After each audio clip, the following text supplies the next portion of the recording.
Es un gusto poder saludarlos en este día viernes 8 de mayo y dar la bienvenida a una edición más de Una Voz en el Desierto. Hoy día quiero reflexionar sobre el verso 155 del Salmo 119 como parte de esta serie que he comenzado ya varios capítulos atrás. Usted, si no los ha visto todos, puede revisarlos si es su deseo, donde he puesto la atención en la pertinencia de la Biblia, la realidad, la actualidad, si usted quiere, la sabiduría de la palabra de Dios y la importancia, a partir de ahí, de tomarla muy en serio. El verso 155 nos dice lo siguiente: lejos está de los impíos la salvación, porque no buscan tus estatutos. Lejos está de los impíos tu salvación, la salvación, porque no buscan tus estatutos. El título de la entrega de hoy dice así: la impiedad tiraniza. Y aquí tenemos una definición, una condición, si ustedes quieren, de lo que el salmista llama impíos. La impiedad tiene la facultad, la capacidad, la fuerza, el poder, si ustedes quieren, de tiranizar. Vamos por parte. Cuando en el hebreo dice lejos, lejos está de los impíos la salvación. Cuando la Biblia o el hebreo dice lejos, lo que está hablando es algo distante, algo remoto, lejano.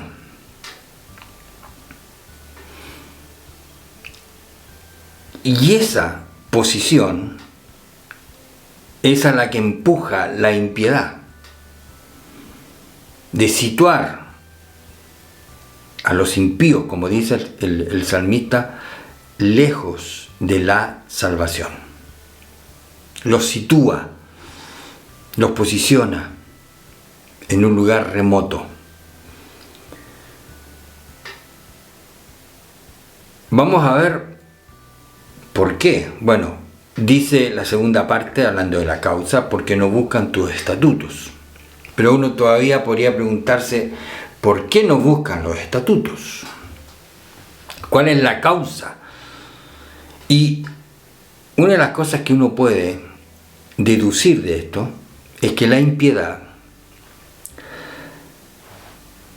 desde el punto de vista del hebreo, significa alguien, o un impío es alguien activamente malo. Activamente malo. Antes del diluvio usted se va a encontrar, por ejemplo, con que la descripción de la naturaleza humana y el comportamiento de los individuos dice que su pensamiento era de continuo solamente el mal. O sea, el impío tiene la actitud o el comportamiento de ser una persona activamente malo. Los sinónimos no son nada de auspiciosos, nada de románticos. Un impío es una persona cruel, despiadada, insensible. Esos son los impíos. Esa es la característica de la impiedad. Alguien que está activamente malo. Por ejemplo, cada cierto tiempo y prácticamente cada mes acá se hace por distintos canales, usted puede enterarse de reportajes que se hacen en relación a, por ejemplo, el tiempo del Holocausto, la persecución contra los judíos. Y una de las cosas que decían, por ejemplo, aquellos que alcanzaron a dejarlo en registro, aquellos que mataban a los judíos, que los mandaban a matar, a dispararles y todo eso, y hay todos unos videos que muestran eso, Ellos decían que los primeros asesinatos le costaron. Después ya todo le daba absolutamente lo mismo. Porque la impiedad, quienes están activamente malos, en el fondo se van de alguna forma adormeciendo. La impiedad los va tiranizando. Y llegan al punto que en el fondo hay, por lo mismo, la causa por no preocuparse de la salvación de sus propias almas, que eso es lo que muestra en forma práctica el salmista acá, de la razón de por qué está lejos la salvación de esta gente. Pero yo me hice la pregunta, ¿pero por qué no buscan los estatutos? Porque en el fondo son personas que tienen un absoluto desgano por una vida distinta. Tienen una indiferencia, incluso hacia su propio destino. Tienen un tedio para querer preocuparse de la salvación. Yo recuerdo haber hablado con un reo que por la gracia de Dios llegó al conocimiento del Evangelio, pero él me relató que en tiempos de su impiedad, su conducta absolutamente mala, porque él lo reconocía así, dice que en ese tiempo él tenía un sueño, miren, y el sueño era de él morir junto con el otro, según él lo pensaba. Ese era su sueño, apuñalados, o sea, él apuñalando al otro y él apuñalando a él, a morir los dos apuñalados. Él me lo contó como parte de una conversación que tuvimos, y ahí en el fondo yo logré en ese tiempo entender cómo opera la impiedad en la estructura mental, espiritual de los seres humanos. Los tiraniza. Los tiraniza. Hay delincuentes que han podido ser entrevistados. Yo recuerdo haber leído de uno que tenía más de 500 asesinatos dentro de su historia. Y usted se encuentra en una persona absolutamente ya controlada, dominada y también adormecida en su conciencia. Lejos está de los impíos la salvación. O sea, no hay ningún interés, porque es tanto ya la impiedad, la maldad que los controla. Y bueno, y bajando este tema a lo que uno puede conocer, y usted quizás conoce dentro de su medio, usando otros niveles, no necesariamente los crímenes, por ejemplo la corrupción tiene esa característica, el engaño, la mentira. Ya se comienzan a adiestrar en eso. Ya llega un momento en que como se dice, ni se arrugan por las mentiras. Y usted lo puede, insisto, usted lo puede comprobar. Luego dice la segunda parte, la razón de por qué está lejos la salvación de los impíos, porque no buscan tus estatutos. Esa es la razón. Y la causa, insisto, tiene que ver con la postura, tiene que ver con una actitud, pero insisto también lo que he dicho muchas veces, aquí está la responsabilidad individual.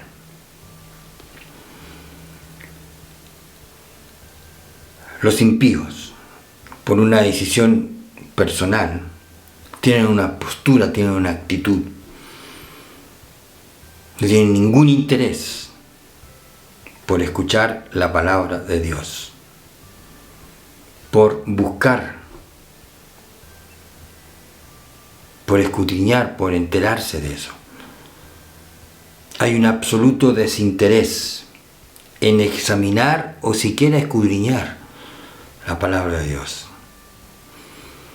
Por eso que los impíos lleguen, porque existe, que lleguen a conocer al Salvador, que conozcan la salvación, que la experimenten, que la atesoren para sí, es una obra de la gracia de Dios, del poder de Dios, en el corazón, en el alma, en la conciencia de estas personas, para convencerlos de su maldad.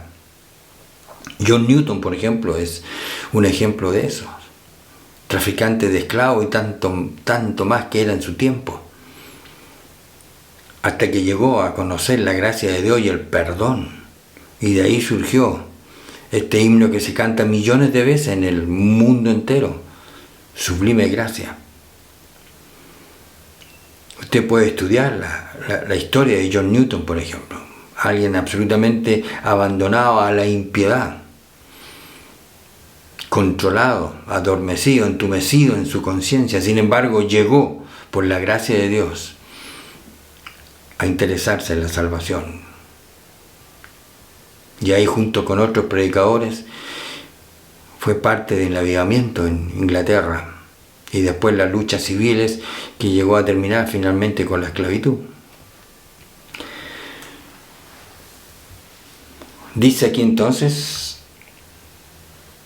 que lejos está de los impíos la salvación, porque no buscan tus estatutos. Los estatutos acá, según el original griego, tiene que ver con norma, con decreto. O sea, la salvación o obtener la salvación no es una obra que está disponible para que cada uno diseñe su propio plan. Está normado, hay un decreto de cómo se llega a la salvación a través de la palabra de Dios y ha sido revelada, clarificada. Entonces no se trata de inventar caminos, formas para llegar a la salvación. Existe solamente un camino.